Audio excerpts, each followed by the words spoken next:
मेरे पास यहाँ पे पिछले 10 सालों का डेटा है, शेयर करता हूँ आपके साथ। टाइम पीरियड एग्जैक्टली में कितने मार्केट के अंदर में गिरावट हुई थी, क्या असर हुआ था और क्या हमें अभी हुआ है, इससे हमें फ्यूचर में समझ में आएगा कि क्या हमें मिल सकता है, कितने रिटर्न्स मिल सकते हैं या क्या हो सकता है। वीडियो पूरा देखना, काफ़ी डाउट्स क्लियर होंगे एंड मोटिवेशन मिलेगा इन्वेस्टमेंट करने के लिए।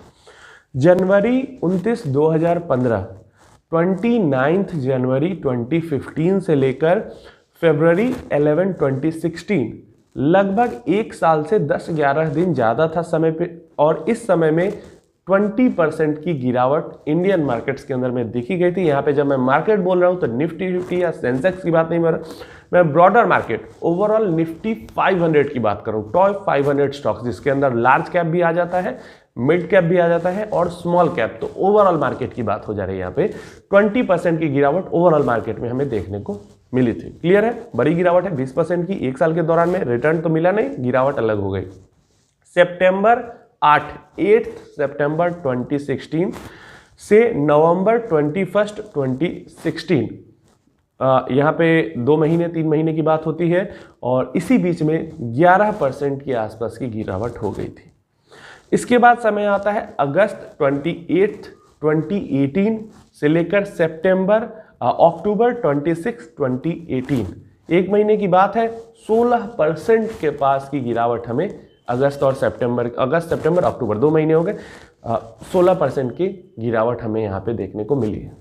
इसके बाद जून 3, 2019 से लेकर सितंबर 19, 2019, लंबा टाइम पीरियड है, 11% के आसपास की गिरावट हुई है। उसके बाद जनवरी 14, 2020 से मार्च 23, 2020, कोरोना वाला टाइम पीरियड है, 38% की गिरावट हमें देखने को मिली है। इसके बाद हम बात करते हैं अक्टूबर 18, 2021 से लेकर फेब 24, 2022, यहाँ पे हमें 13% की गिरावट देखने को मिली है।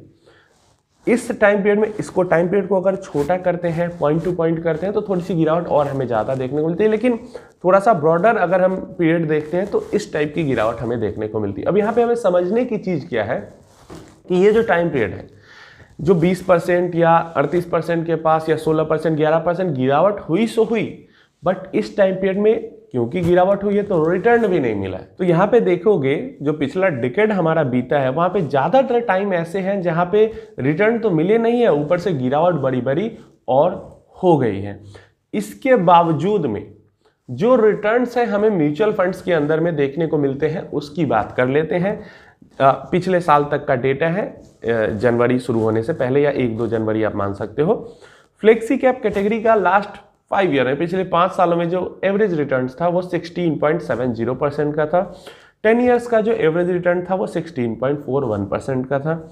ELSS का 16.62% का था। 16.37% का 10 ईयर्स में था।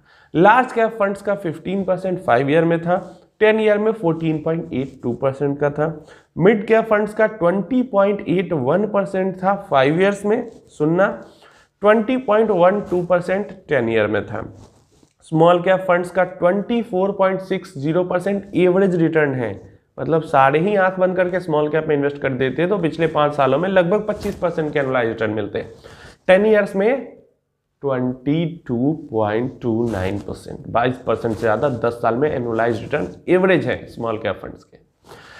मल्टी कैप फंड्स की बात करते हैं तो मल्टी कैप फंड्स तो 2018 के बाद ही आए हैं, इधर 2020 के बाद मान लो आए हैं, लेकिन फिर भी जो काफ़ी फंड्स थे इसमें जो कि पहले से हैं तो इसको न के बराबर मान के चलते हैं, लेकिन मैं जानकारी के लिए बता देता हूँ 19.85% 5 ईयर्स में है, 18.13% 10 ईयर में है, लेकिन ऐसे रिटर्न्स आपको फ्यूचर में देखने को नहीं मिलेंगे क्योंकि ये रिफॉर्म पूरा हुआ है 2018 के बाद, जो इक्विटी वगैरह हुआ उसका 2020 के बाद तो मल्टी कैप फंड्स को लेकर रूल्स रेगुलेशन बने हैं, तो इसको आप ना के बराबर मान के चल सकते हो और इतने रिटर्न्स आपको फ्यूचर में मिलेंगे भी नहीं, 15% के आसपास, इसको भी फ्लेक्सी कैप जैसा मान के चलो।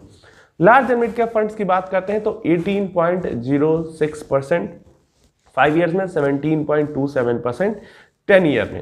तो अब देखो कि जो रिटर्न्स है, एवरेजली जो रिटर्न्स है लास्ट 10 ईयर्स में जो सबसे कम है वो लार्ज कैप फंड्स के हैं जो कि 14.82% के हैं, सबसे ज़्यादा है 22.29% के लास्ट 10 ईयर्स में, मतलब लगभग 15% से लेके 22% या फिर 14 बोल लो, 14% से लेके 22% के बीच में म्यूचुअल फंड्स के जो रिटर्न्स है वो वेरी कर रहे हैं। मतलब लार्ज कैप में इन्वेस्ट किया बिना सोचे समझे, फिर भी लगभग 14% 13% के आसपास रिटर्न मिल गया। ये चीज़ क्लियर है। जबकि कितनी बार गिरावट हुई है पिछले 10 सालों में, ये भी मैंने आपको बता दिया। किसी भी और एसेट क्लास में क्या इस टाइप के रिटर्न्स मिलेंगे? जो रिस्क थे पिछले 10 साल में वो तो थे ही, बट फिर भी ऐसे रिटर्न्स मिले हैं।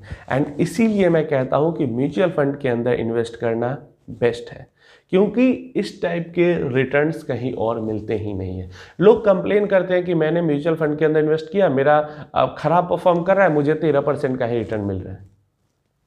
ठीक है, खराब परफॉर्म किया, 13% का रिटर्न मिला, और कहीं इन्वेस्ट करते तो आपको कितना रिटर्न मिलता है? ये भी तो सोचो। कम से कम 13% का तो मिल रहा है, खराब परफॉर्म कर रहा है, फिर भी बाकी एसेट क्लास से बेहतर परफॉर्म कर रहा है।